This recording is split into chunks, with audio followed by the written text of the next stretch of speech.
Verso 1: quando o Senhor levou Elias aos céus, num redemoinho, aconteceu o seguinte: Elias e Eliseu saíram de Gilgal, e no caminho disse-lhe Elias: fique aqui, pois o Senhor me enviou a Betel.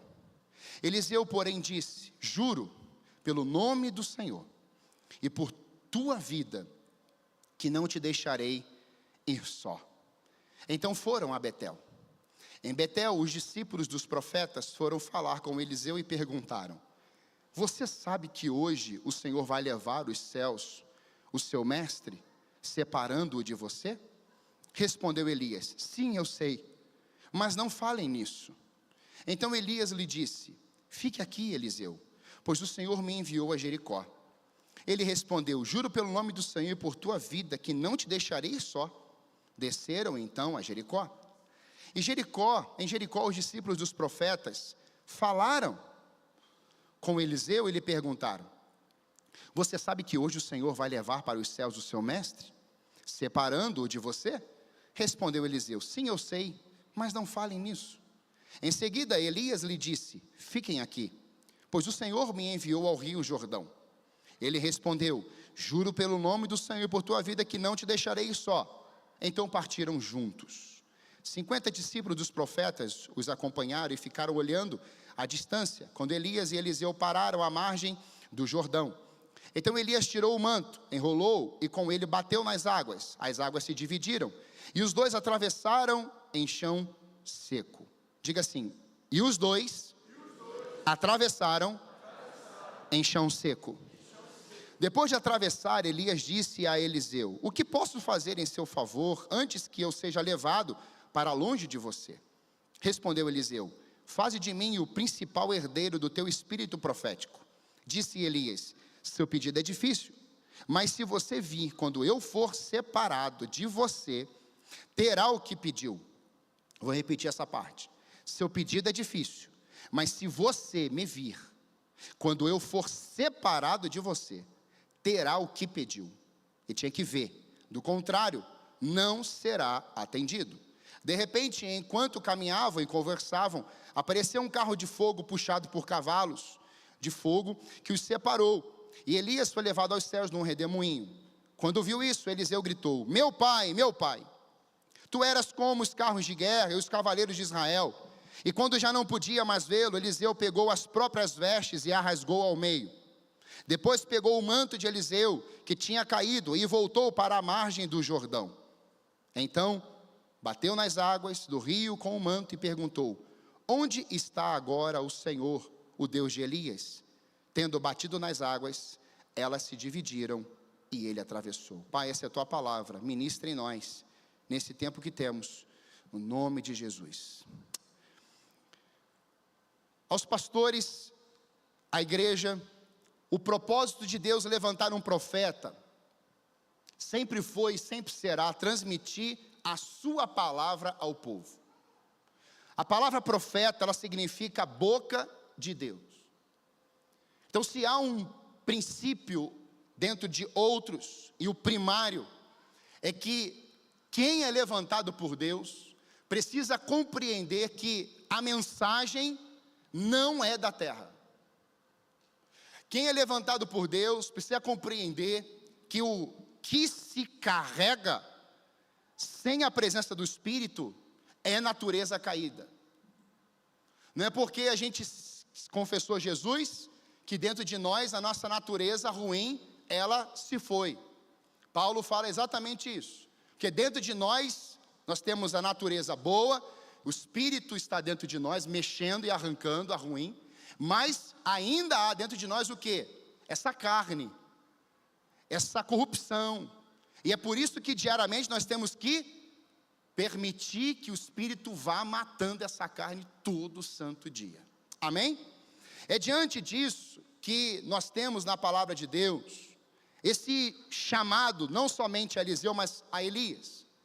Você sabe que Elias, ele foi o antecessor de Eliseu. Elias, ele aparece, ele surge. Ninguém avisa que Elias iria chegar, mas Elias surge. E nós temos o ministério do profeta Elias. É um ministério profético, um ministério que Deus o levanta para trazer palavra ao povo. E diante dessa palavra, Elias vai dizer que não iria chover durante um período. Chove ou não chove? Não chove. Porque quem transmite a palavra de Deus não vai falhar.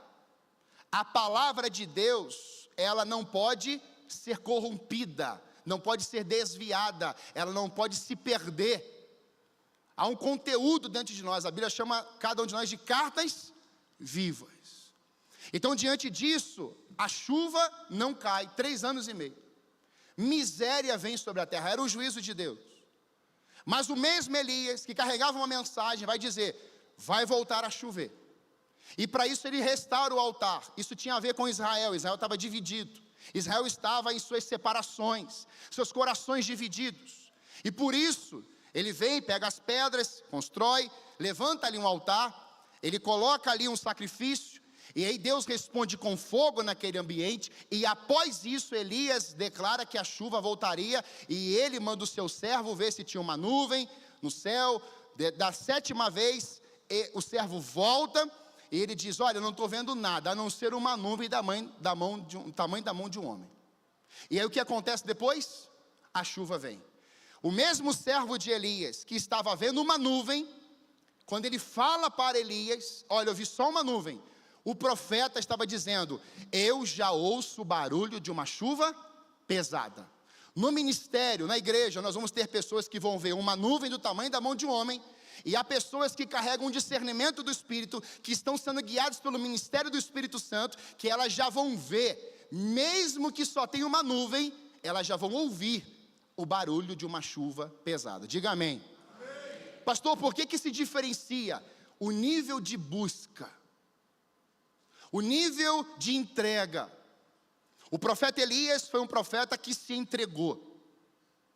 O profeta Eliseu, ele também vai se entregar. Isso está disponível a toda a igreja. Depende do nível também da sua busca. Paulo diz, busque todos os dons. Busque os melhores dons. Então é disponível, está disponível. Mas muitos não querem. Tem alguns que têm até medo. Mas a porta foi dirigida. A porta, ela foi direcionada por Deus. E é diante desse tempo que nós vemos nas Escrituras que Deus foi levantando pessoas para serem a sua boca. Não somente Elias e Eliseu, mas eu olho, por exemplo, Moisés, chamado para ir até Faraó e libertar o povo. E é muito interessante, porque em Êxodo capítulo 4, nós temos assim, parte 11, versículos 11, 12, 15 e 16. Disse-lhe o Senhor, quem deu boca ao homem? Quem o fez surdo ou mudo? Quem lhe concede vista ou o torna cego? Não sou eu, o Senhor? Agora, pois, vai, e eu estarei com você, ensinando-lhe o que dizer. Você falará com ele, e lhe dirá o que ele deve dizer. Eu estarei com você, quando falarem, e lhes direi o que fazer. Assim como Deus fala ao profeta, você falará ao seu irmão, e ele será o seu porta-voz diante do povo. Moisés é levado até Faraó, e ele diz, mas eu não sei como falar. E se eles não me obedecerem? E se eu chegar lá e não tiver um recado do céu, mas eles não me ouvirem? E Deus fala assim, quem deu boca ao homem? Aqui Deus está falando assim, olha, quem é que foi que te chamou? Quem é que foi que colocou a palavra nos teus lábios? Qual o conteúdo que eu coloquei dentro de você? Por mais que eles rejeitem, isso acontece depois com inclusive Estevão, a minha palavra, ela precisará ser anunciada.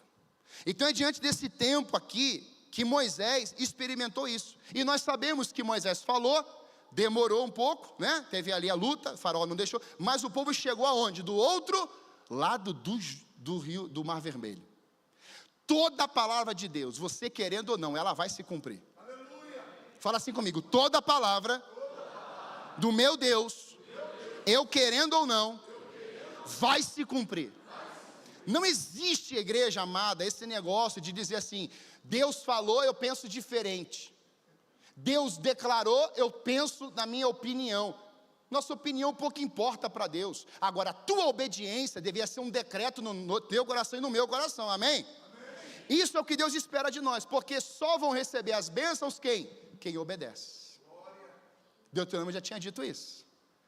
A bênção é condicional àqueles que obedecem. E lá na nova aliança vai dizer o quê? Que aqueles que estão em Cristo, Ele já nos abençoou com todas as bênçãos espirituais nele. Somos herdeiros de Deus e co-herdeiros em Cristo. Quem é co-herdeiro em Cristo aí, dá um glória aí. Irmão, nós somos co-herdeiros. O que o Pai derramou sobre o Filho, isso vem para nós. E não pode ficar olhando só. E tem gente que é impressionante, lança tudo sobre Cristo. Ó, não, olha para mim. Olha, eu tenho um monte de defeito, eu sou assim, eu sou problemático, então olha só para Cristo. É óbvio. Mas o nível de responsabilidade precisa ser vivido pela igreja. Olhe para nós. Não temos nem ouro nem prata, mas o que temos te damos. Levanta e anda. Sede meus imitadores como eu sou de Cristo. Aleluia! Então a igreja hoje, ela não pode se ausentar da responsabilidade. Ela precisa cumprir e dizer, pode andar comigo. Eu represento o Deus vivo nessa terra. Eu represento Jesus Cristo de Nazaré. Eu sou ter discípulo dele, pode vir comigo. Quem aqui quer ter discípulo de Jesus Cristo aqui, amém? Mesma coisa aconteceu com Jeremias. Eu não sei falar, mas Deus fala algo lindo para ele. Jeremias, você é novo, porque você está dizendo que é jovem. Mas antes de você nascer, eu te escolhi. Você está pensando que Deus escolheu o Harrison agora porque ele saiu com 18 anos lá, com a mochila, ai Deus, será que você vai me escolher? Não, irmão. Você acha que Deus escolheu porque o pastor falou assim, vá para o seminário, você acha que foi assim, irmão? Que a Paula falou assim, nossa, você é um homem de Deus, Deus certamente vai te escolher. Não, não, antes de você nascer, ou seja, da terra gerar terra, eu já coloquei um decreto, eu já te escolhi. E ele coloca uma missão, te designei as nações. E Jeremias, mesmo com os seus limites, ele segue, ele se torna um grande profeta a pregar, inclusive para um povo exilado. Billy Graham disse, a Bíblia é mais atual que o jornal de amanhã. Paul Washer disse, o que importa é o que a Bíblia ensina e não o que você acredita. Charles Spurgeon disse, leia muitos livros, mas viva na Bíblia. São as frases mais conhecidas desses homens, as mais colocadas em livros. E é diante disso, irmãos, que nós não podemos nos esquecer de que esses homens vieram na antiga aliança. Mas louvado seja Deus, que Ele vai dizer que eu sou a nova aliança. E os discípulos considerados homens iletrados, Atos 4,13, vendo a coragem de Pedro e de João, e percebendo que eram homens comuns e sem instrução, ficaram admirados e reconheceram que eles haviam estado com Jesus. Agora olha na NAA, ao verem a ousadia de Pedro e João, sabendo que eram homens iletrados e incultos, ficaram admirados e reconheceram que eles haviam estado com Jesus. O homem iletrado nos dias da igreja primitiva, simbolizado pelos apóstolos Pedro e João, desempenhou um papel fundamental e surpreendente na disseminação do cristianismo. Longe de serem marginalizados, eles foram capacitados pelo Espírito Santo para pregar com ousadia, desafiando as expectativas da sociedade da época. Agora preste atenção nisso. Na sociedade do primeiro século, a educação formal era um privilégio de poucos. O termo grego usado para descrever Pedro e João, de 4,13, significa homens sem instrução formal ou comuns, em oposição aos sacerdotes e escribas cultos. Aqui o texto não está dizendo que eles eram analfabetos. Não diga que discípulo era analfabeto. Analfabeto não sabe ler nada. Zero. Eles sabiam ler, mas eles não tinham o mesmo acesso que esses homens aqui tinham. E aí quando eles começam a ouvir Pedro e João falando em Atos, Eles falam assim, como é que pode? Eles não tiveram o mesmo acesso que nós. Como é que pode? Eles são incultos. Como é que pode? Eles são iletrados. Como é que pode isso? Se nós que estudamos, a gente não tem como fazer o que eles fazem. É óbvio que nunca fariam e nunca farão. Por quê? Porque ser culto não faz o céu descer sobre um culto. Ser culto não faz uma pessoa experimentar salvação. Ser culto não faz uma pessoa ser transformada da água para o suco de uva. Não faz. Não faz. Mas o poder de Deus em você, o Espírito Santo em você, as pessoas verão Cristo em você, e assim a terra geme pela manifestação dos filhos de Deus. Aleluia. É por isso que esse texto mexeu comigo essa semana, porque Elias foi a voz de Deus, mas Eliseu também foi. E é lindo de ver o caminhar. Elias caminhando como um discipulador, como um pai, para Eliseu. Por que o manto, pastor? Por que o tema da mensagem, né? O mistério do manto perdido. O que representa esse manto? Por que ele ficou para trás? Qual o simbolismo dele ter ficado para trás? Por que Elias, ao subir, o manto cai, e cai no chão, e Eliseu vai lá e pega? Tem gente que pensa que o manto caiu e certinho, como uma jaqueta, né? Foi colocada, não foi assim.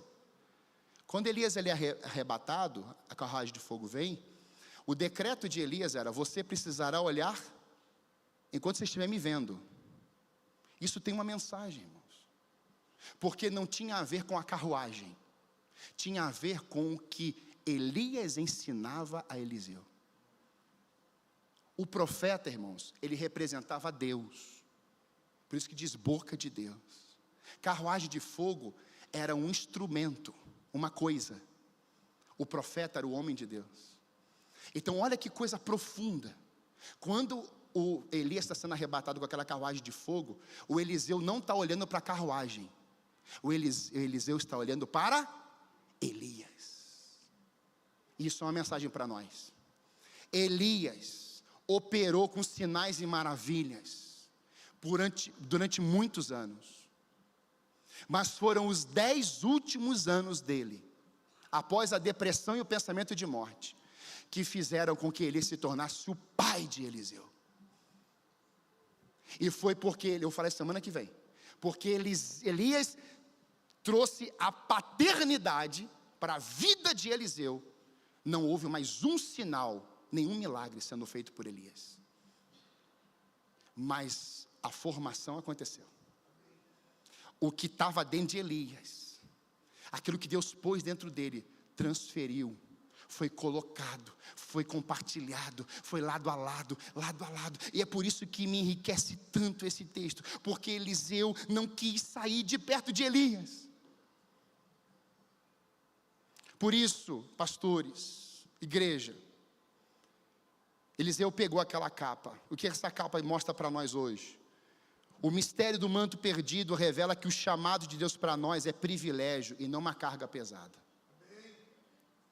O que esse manto representava, essa capa representava ou representa para nós hoje, é que chamado pastoral, chamado da intercessão, o chamado a bispo, o chamado seja a nomenclatura que for dada, ela não, louvor e adoração não pode ser um peso, igreja, mas privilégio. Quem é salvo, dá um glória a Deus aí.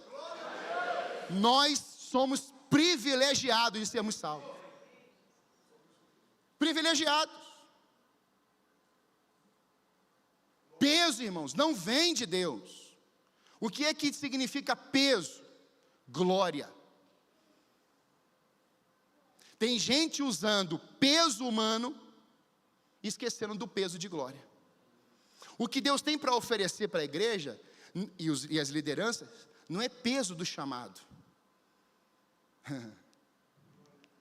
é glória, é o revestimento de poder, é a operar em sinais e maravilhas, é revelar amor do Pai. É isso que Deus mostrou para nós. Por isso que quando a gente olha para essa verdade, esse princípio de Deus, nós entendemos que Eliseu estava sendo chamado para um exercício profético, a Bíblia vai mostrar para nós que ele vai deixar os bois, as carroças.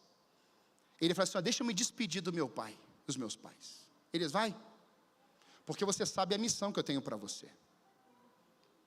Ele vai lá se despedir. Quando ele volta, ele faz um churrasco e dá comida para o povo.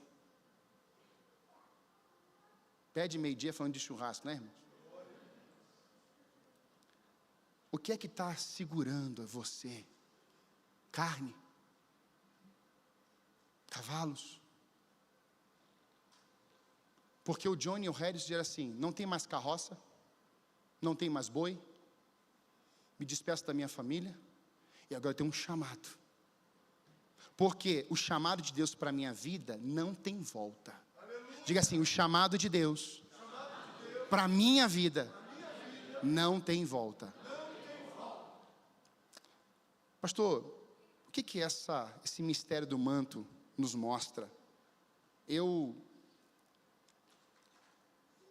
Há uma história, né, de um coronel, e essa história mostra que eles estavam atravessando uma ponte, e o coronel espera todo mundo passar na ponte. Quando eles chegam do outro lado, e ele percebe que não tem mais ninguém perto, ele explode a ponte. Os soldados ficam apavorados. Que é isso? Era a única ponte que ia nos fazer voltar. Assim, quem põe a mão no arado não pode olhar para trás. Igreja amada, nós não podemos mais olhar para o nosso passado. Tem uma cruz ali. Você não pode mais olhar para o assassinato de Moisés. Tem uma sarça. Segundo, será na presença de Deus que conquistaremos autoridade e poder para estabelecermos as missões do Pai. Irmãos, a gente olha para esse texto e a gente percebe claramente que a autoridade ela estava em Elias e Eliseu. Eu fico impressionado é que, diante desse contexto, olhar para um discípulo, entenda isso, o filho na fé, Eliseu, ao caminhar com Elias agora, não era só o profeta Elias, pastorzão, era o pai Elias. Esse pai Elias agora não está mais interessado em matar profetas de Baal. Ele não está mais interessado a ouvir Jezabel, nem Acabe. O desejo de Elias é formar um filho. Existe um livro muito bom, Faça-me Rei. Um pai que, ao ver o seu filho rebelde, um pregador itinerante, ele deixa de pregar durante 2, 3 anos, e ele investe na vida do filho.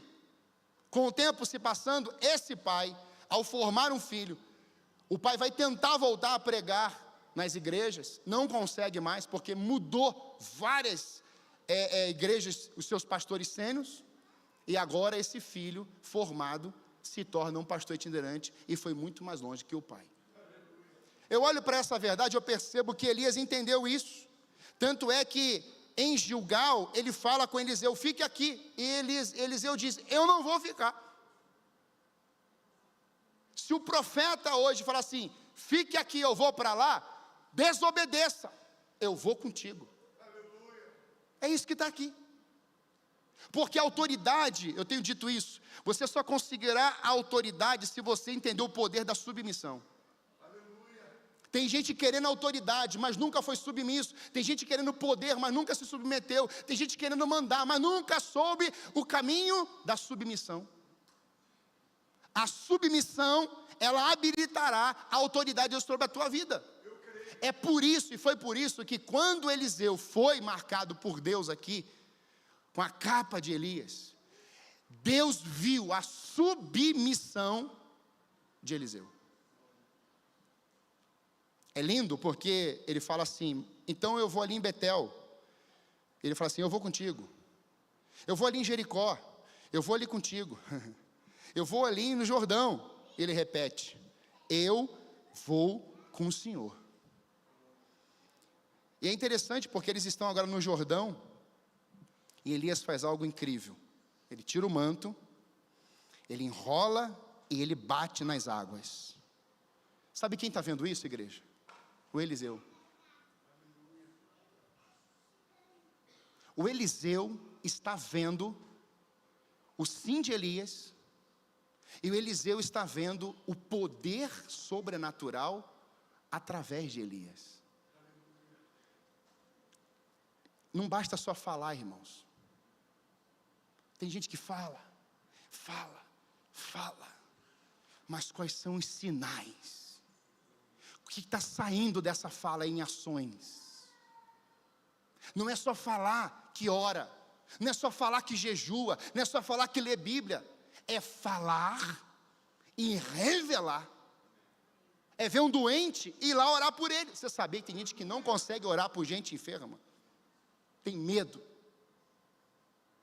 Eu te pergunto, o que Jesus fez? É o nosso modelo.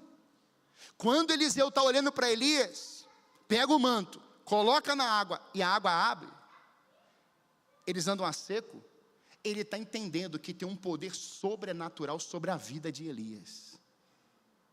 E isso foi no caminhar de pai e filho. É rico a gente observar que nos versos 12 e 13, ele vai dizer: meu pai, tu eras como os carros de guerra, os cavaleiros de Israel. E quando já não podia mais vê-lo, Elias pegou as próprias vestes e as rasgou no meio. Depois pegou o manto de Elias que tinha caído e voltou às margens do mesmo lugar. Eu creio, irmãos, que do mesmo jeito que Deus opera como operou em Moisés, Deus operou na vida de Josué.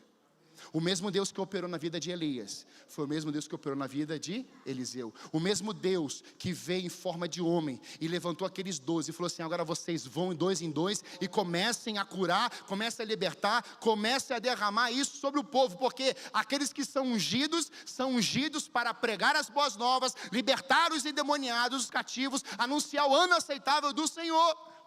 E eles voltam com os testemunhos. Mas ainda não eram revestidos do poder do Espírito Santo. Mas ele diz: vão para Jerusalém, esperem do alto receber o poder. Eles recebem o poder, e a primeira evidência, a primeira cura que acontece, Pedro e João, na porta do templo, eles dizem isso: olhe para nós. E a cura se manifesta, e o poder vem, e todos ficam perplexos. Sabe, Harrison, Johnny, as esposas, a igreja, a autoridade espiritual, só será possível se nos voltarmos para o Senhor de todo o coração e sermos guiados pelo ministério do Espírito Santo de Deus. Não haverá autoridade sem oração, sem o jejum, sem a busca da palavra, porque isso são ferramentas que nos dão autoridade espiritual. O terceiro mistério desse manto é que eu entendo que ele representa na minha vida o altar. O que é o altar, irmãos? É uma vida consagrada. Sabe, quero chamar aqui o louvor. Quem se consagra a Deus, ama a sua palavra e vive nela em todo o tempo. Um pastor, um líder, uma igreja consagrada não terá medo de pregar a palavra. Presta atenção. A palavra de Deus é viva, ela é poderosa e ela é eficaz. Johnny e Harrison, preguem em todo o tempo essa palavra. Se levantarão aqueles que não aceitarão ouvir as verdades da palavra. O que você faz quando alguém vem com uma ideologia? O que a igreja faz? Vai brigar? Não. A igreja vai falar da palavra. Pastor, e agora? Aquele povo é a favor do aborto. O que eu faço? Palavra.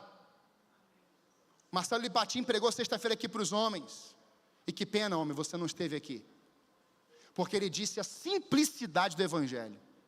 O Evangelho transforma vidas ainda.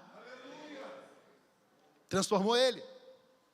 E é diante desse cenário que quando as ideologias chegarem, a tentativa da destruição da família, a tentativa de mexerem na família, de criarem novos conceitos familiares, qual é o desenho de Deus? Família, começou no jardim, e o que vai terminar? Com uma grande família. O noivo vem buscar a sua noiva, a família eterna.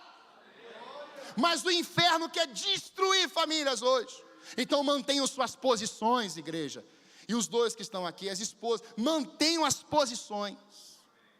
Como aqueles servos de Davi, manteremos a nossa posição. Não vamos deixar Davi sozinho. Eu olho para essa verdade, eu percebo que Eliseu sacrificou os animais e se ofereceu como uma oferta.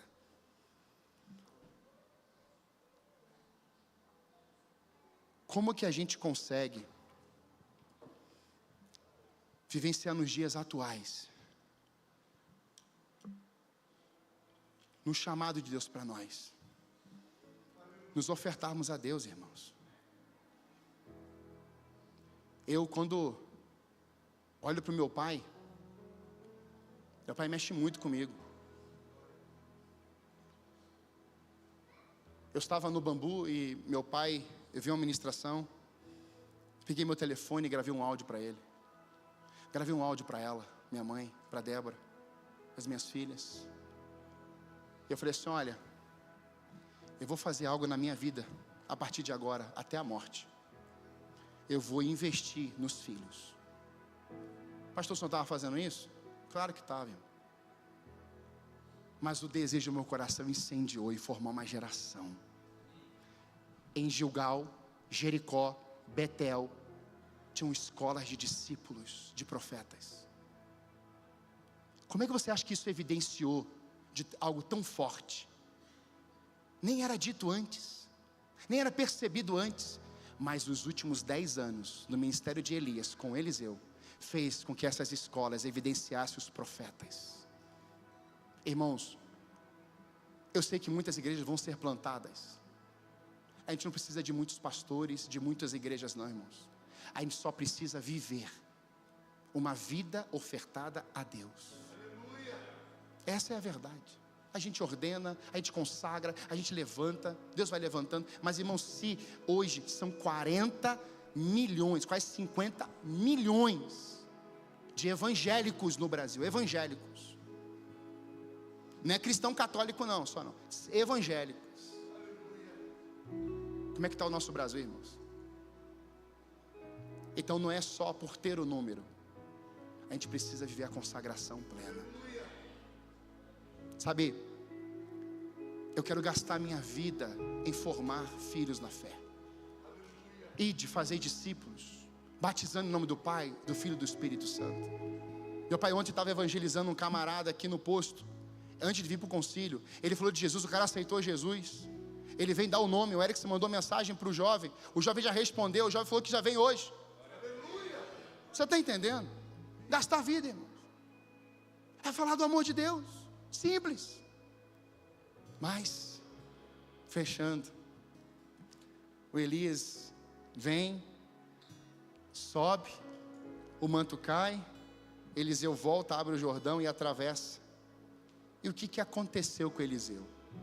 Eliseu faz inúmeros milagres, o dobro de Elias, e todo mundo ama isso. É maravilhoso ou não é? É. Deixa eu te fazer uma pergunta. Elias viu? Não. Eu creio numa geração diferente. Nós vamos fazer, mas nossos filhos vão fazer também. E você vai ver enquanto vive. Eu sei que tem pais aqui que o filho não está na igreja. Eu sei que tem mães aqui que o esposo não está na casa de Deus. Eu sei que há filhos que os pais não estão aqui. Ei, gaste a sua vida em Jesus. E o mais rápido, eu creio nisso, você vai abrir a porta da sua casa. Ele vai falar assim: eu estou voltando. Eu estou voltando para casa. Ei, igreja, eu estava agora nessa viagem, um pastor, viu seu filho saindo do ministério. Eu me apresento, a gente começa a conversar, o pai e a mãe, pastores, de uma igreja grande. O filho, mundo, drogas, bebida, urgia, igual o filho pródigo. O filho mais novo. Irmãos, eu me apresentei ao casal e falei assim: em nome de Jesus, papai e mamãe, eu estou voltando para casa. Eu me coloquei no lugar daquele jovem. Eu falei assim: eu estou voltando para casa. Eu estou pedindo perdão, pai e mãe. Eu estou voltando para a igreja. Eu estou voltando para a família espiritual. Eu me desviei, eu me perdi. Aquela mãe não acreditou, talvez muito, porque o semblante não ajudava. Mas o pai se ajoelhou no chão e começou a chorar. Um ano depois, eu estou vendo o pai, o pastor, a mãe. Eu estou vendo um jovem do lado deles dois. Irmãos, quando o pai me olhou, ele fez assim, ó. Eu levantei. Você acha que precisa de, não, tenho que fazer a cerimônia, esperar o culto acabar. Irmãos, eu saí correndo. O camarada pregando não entendeu nada. Eu abracei o pai me abraçou. Irmãos, para a glória de Deus, não precisou nem concluir a mensagem. Aquele ato foi a conclusão, irmãos. Deixa eu falar uma coisa. Mais do que eu pregando aqui, é você crer que essa palavra é viva. Onde é que está a sua família? Onde é que estão os seus filhos? Onde é que estão os seus pais? Você olha para esse momento e fala assim: nossa, que momento lindo. O pastor está feliz. Mas eu fico mais feliz. Eu fico mais feliz porque no processo a gente decide gastar nossa vida com Jesus. Como é que está a sua vida hoje? Eu tenho pastores aqui mais experientes que eu, mais eloquência do que eu, mais sábios do que eu. Mas eu falei para Deus, eu renovei esse voto essa semana com Deus. Eu falei assim: Senhor, eu já estou fazendo muita coisa, eu já estou honrando o Teu nome, mas Senhor, eu quero é gastar tudo mesmo. Eu queria que você ficasse de pé no seu lugar. Eu queria chamar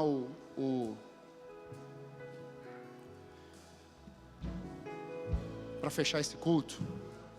Eu queria adorar. Mas antes de adorar, eu queria fazer algo aqui nessa manhã. Eu estou acabando.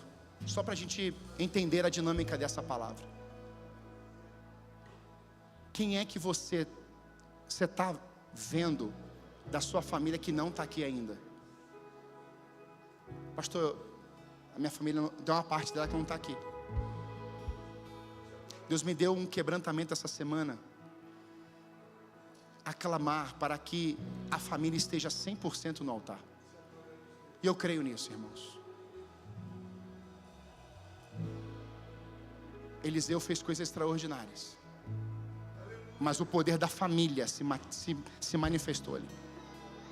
Ele chama Elias de pai. Irmãos, não eram os sinais, era ser família, igreja, família de Deus. Sinais e maravilhas são coisas importantíssimas e maravilhosas, mas a primazia, irmãos, não são sinais e maravilhas, é o espírito familiar, é pai, é mãe, filhos. Pastor, meu pai não está vivo, minha mãe não está viva, como é que eu faço? Tem gente aqui para ser teu pai e tua mãe. Pastor, eu estou desgarrado, eu estou me sentindo perdido, meu pai nunca me abençoou. Tem gente aqui para te abençoar, como pai e como mãe. Eu tenho pai aqui hoje que o filho está preso. Como é que você faz isso? Essa amanhã, que Deus quer derramar algo para o futuro também, para a sua casa. Então eu queria te perguntar, da sua casa, do seu lar, sua família ali, tem alguém ainda que precisa do toque de Jesus? Sua mãe, seu pai, seus filhos, seus irmãos, mas da sua casa, em nome de Jesus, eu queria que você deixasse o seu lugar e se consagrasse aqui para ser como Elias foi, uma paternidade sobre a sua, assumir responsabilidade. Pode deixar o seu lugar em nome de Jesus.